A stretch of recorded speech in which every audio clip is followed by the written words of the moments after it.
Hi everyone, today we're doing the phase 1 of the ball exercise for low back pain. These exercises we did on the bed the other day. Now we're progressing to the ball.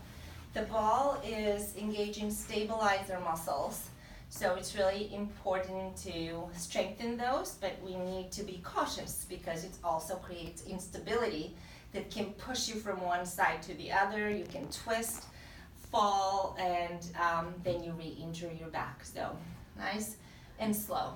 Find your neutral pelvis by finding where not to flex, not to extend, neutral pelvis.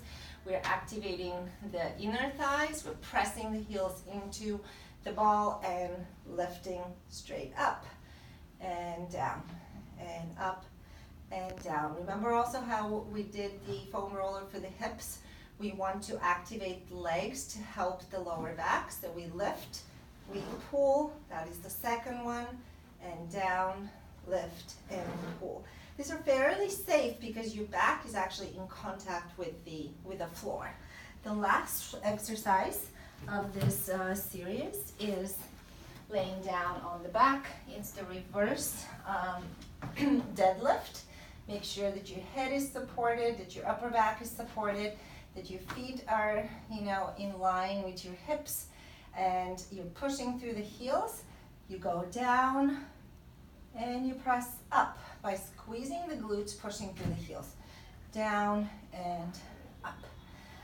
Each one of those we should do anywhere from 6 to 12 repetitions, and we should probably have a day or two, or if you have really been staying in shape and this is kind of a small setback for you, you probably will need a day, 2, 3 before you continue to the more advanced ones. Otherwise, if you're just starting, it's probably going to be a week to 10 days trying to stabilize and learn those exercises before you can progress. Thank you so much for watching. Let us know how you did.